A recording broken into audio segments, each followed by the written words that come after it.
Hi everybody, Spider-kel back once again for another DC Chess Collection review, number 25 in the line, Black Mask.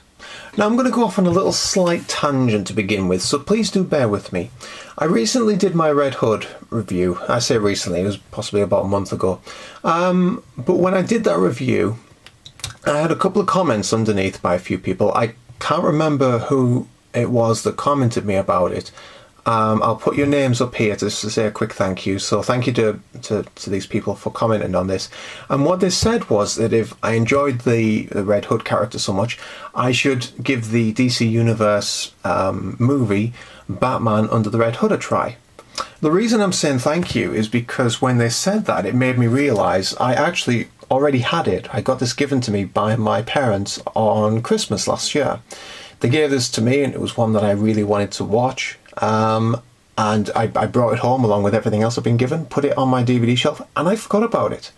I can't believe I did that, but I forgot about it. So when people made that comment about, oh, you should watch Batman Under the Red Hood, it's fantastic, I thought, I have that, why haven't I watched that yet?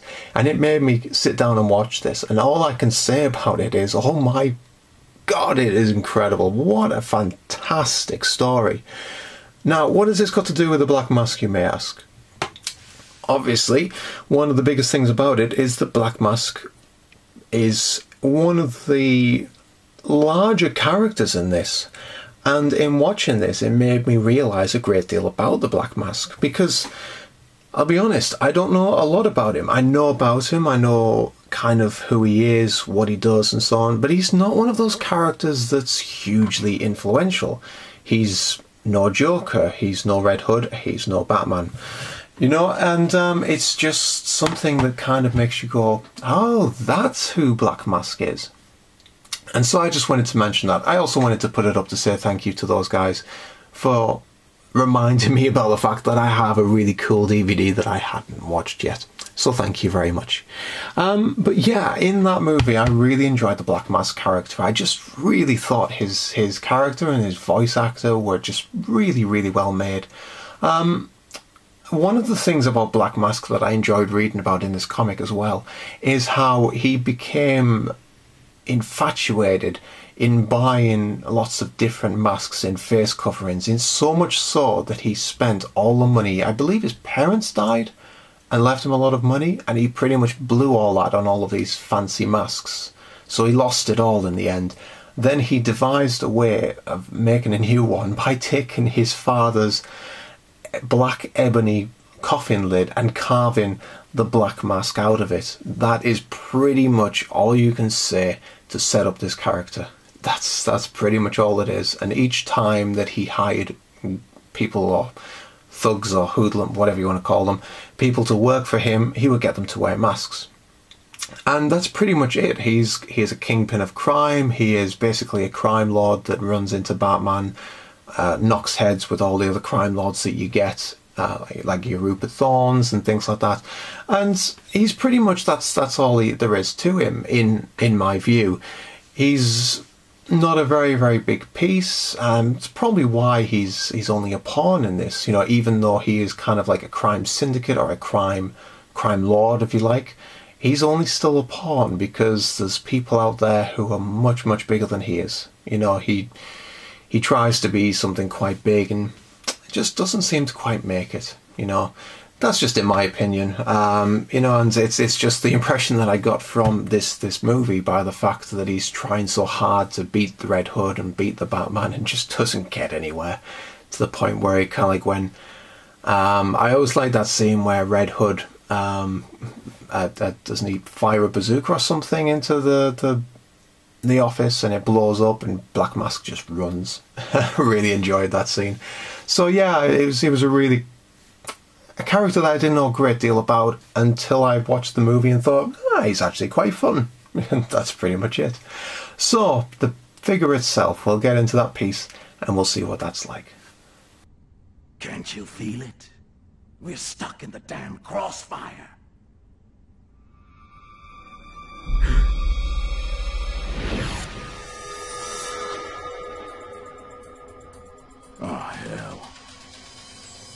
And And here we have the Black Mask figure. And as you can see, very much lives up to its name. Not only does he have the Black Mask, he also has a full-on black tuxedo suit, which, as always with pieces that have detail like that, it kind of means that there's not much in there in the way of different colouring or anything like that. You basically, it's one of those ones where they've had to work with what they can get. In this case, it means that they've kind of had to let's let it focus in a touch. And there we go. Yeah, they've kind of had to sacrifice a bit of detail in there in order to make it like the Black Mask. One thing I will say though is the eyes on this one. The eyes are always something I go to straight away. I think that's why at the very beginning the first thing I zoom to is the head, because as we all know, the eyes on very many of these figures can make or break them. The eyes on this one, I think, are a very, very good design, and I think that they've done a very good job of detailing. I mean, especially this eye. You look at this and it does look like a real face behind there. It does look very well detailed, and both eyes are pretty much looking in the right direction. So for this one, it's ironic that his face is pretty much covered by a mask, but he seems to have some of the best eyes that I've seen in this entire line. And it's just a very, very ironic sort of way to look at it, but it's very well, nicely done. Obviously we have him with his Black Mask on, otherwise it just wouldn't be Black Mask, let's be honest. I'm not so sure about his mouth, and it just looks... On this side it doesn't look too bad, that's not so bad, but on this side it's almost as if they haven't took it all the way to the end. It's a little bit lopsided, it just looks a bit sloppily done. They could have done a little bit more with that. I'm just not overly impressed with it. And I just don't know, I think the mouth is quite... It's quite comical. Not comic book, not like graphic novel comic book sort of thing, but just comical. It's just a little bit daft. And it is one of the things that puts me off this, which is quite a big shame, because overall I do like this piece. But the mouth just, every time I look at it, it's like, it just looks out of place. You know, and I don't quite know what you could have done there to make it any better, but it just looks... It looks silly, you know. But, which is a big shame. The mask itself isn't a full-on mask going all the way down here. We do have it where it basically does go over his face. I'm not quite sure what incarnation of the Black Mask this is supposed to represent. I do know that some of them, it covers his entire face and his neck and his side, and underneath here as well, like underneath his neck down here, to make it a fully black mask. This one does seem like he's just quite simply wearing a black mask, which I do like this. It's a really cool. It does make it look like a person wearing a mask, which is exactly what it should be. So I do really like that. The suit itself is very nicely designed as well. We get this really nice bright silver for the shirt, and we get a really nice tie with little stripes in there, and a little handkerchief with, it could either be a rose or part of the handkerchief there. The suit is very nicely designed as well, nothing incredibly spectacular, just some quite nice detail. I do like the detail around here on his pocket, where he's got his hand in his pocket and the suit jacket's kind of ruffled up. It's a really nice detail. It's again, as I always say in these figures, it just adds a little bit of movement, a little bit of dimension. Instead of both hands by his side, you know, it gives a little bit of depth, a little bit of character, I suppose. And then on this side we have his gun, which is pretty nicely designed, and he is wearing a silver glove.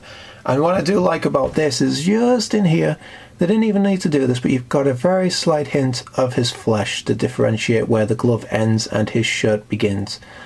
And that's really cool. That's really cool. You know, a small piece of detail that probably no one would even notice or kind of go to, but it's there, and it just kind of makes it that a little bit better.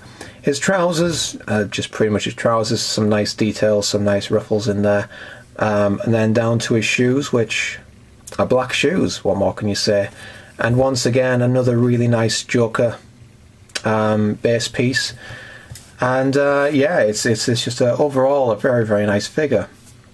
Just a shame about that mouth. It does kind of spoil it for me a little bit, you know, the kind of comical grin. It's almost like a cheesy sort of smile. It just doesn't go with the figure, I think. But overall, apart from the smile, this is a really nice piece. It's a small pawn, as I said before and previously. A small pawn. It doesn't really need to stand out as much, but it is a really nice piece, and a lot of detail has gone into this, as much as it could do. And overall, I really like this one. So that's pretty much my view. So I hope you enjoyed the review, everyone. Take care. I shall be back very soon for another one. But until then, see you soon. Bye.